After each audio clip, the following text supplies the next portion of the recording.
Hi, Natalie here.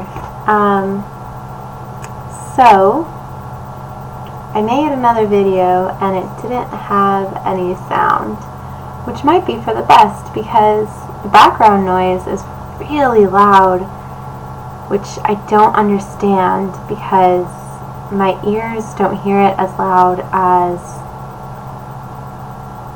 the camera. I don't know. But I think it was God who intervened because I'm feeling a lot better this time around than I was the last video that I made. Okay. I think I'm just gonna do a short one. I did a 20-minute one before, and so I'm just gonna do a short one right now.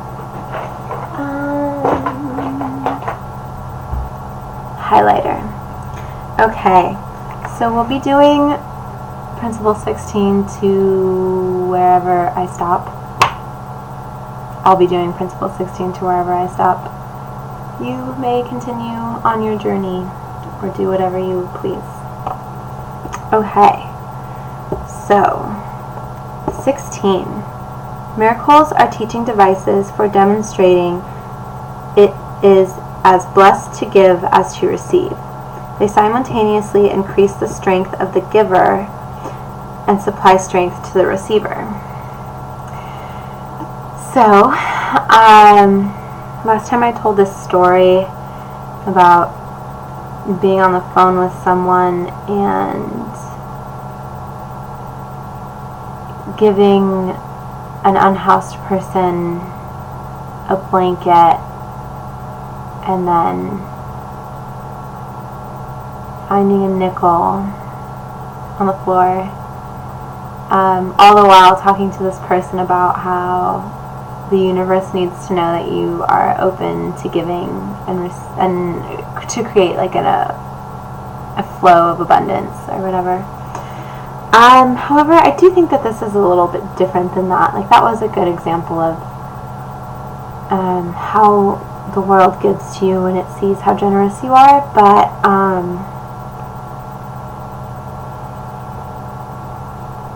I feel like this has to do more with, like, when I give love to others, I feel so loved.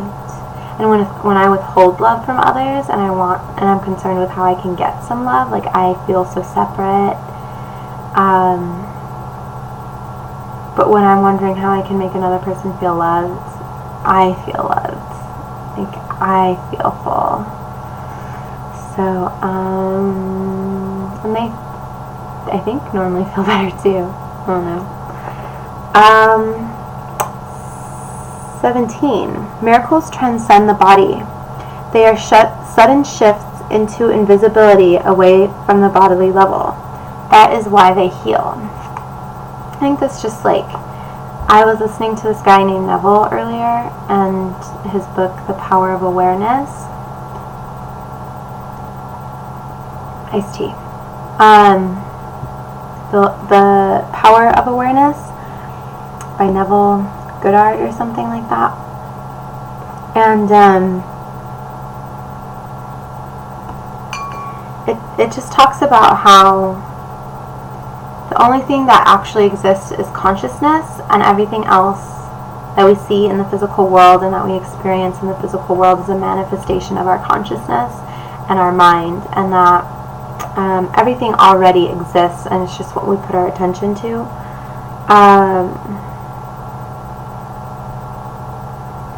And so I think that miracles are more about our consciousness, and when we can shift our consciousness, even though we can't see our consciousness, when we can change it and shift it, we're healed. We manifest healing. 18. A miracle is a service. It is the maximal service you can render to another. It is a way of loving your neighbor as yourself. You recognize your own and your neighbor's worth simultaneously. So, Yeah, it's like by saying that I have worth, I then interact with everyone else as if they have worth, and if I see everyone else as having worth, I see that I am also worthy. And in that way I get to experience love and I get to share love.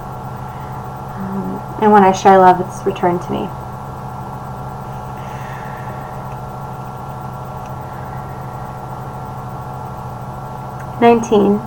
Miracles make minds one in God. They depend on cooperation because the sonship is the sum of all that God created. Miracles therefore reflect the laws of eternity, not time. Miracles make minds one in God. And it just goes to like we are all of God. And we're no different from each other, even though there's an illusion that we're different from each other. And they depend upon cooperation because the sonship is the sum of all that God created. Okay, so God created all of us, and together we are a reflection of God. Even singularly, I believe that I'm a reflection of God now, but see, even the word singularly is an illusion. I don't exist outside of you. We exist together, and we're the same. And we're both of God. We're all of God.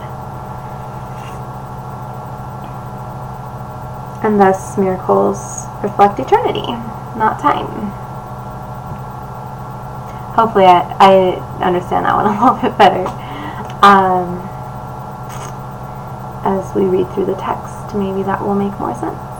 I mean, it makes sense, but I need it to, like, on a deeper level, soak in. 20. Miracles reawaken the awareness that the spirit, not the body, is the altar of truth. This is the recognition that leads to healing, to the healing power of the miracle. So that just kind of reminds me of what I said earlier when I was talking about Neville, and how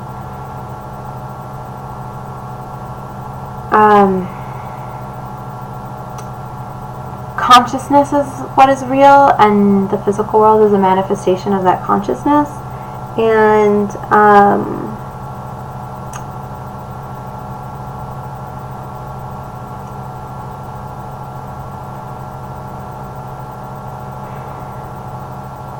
so on the level of consciousness, I have to believe or see something, and then in the physical realm it's manifested, and healing takes place, whether that's from an ailment or a fear or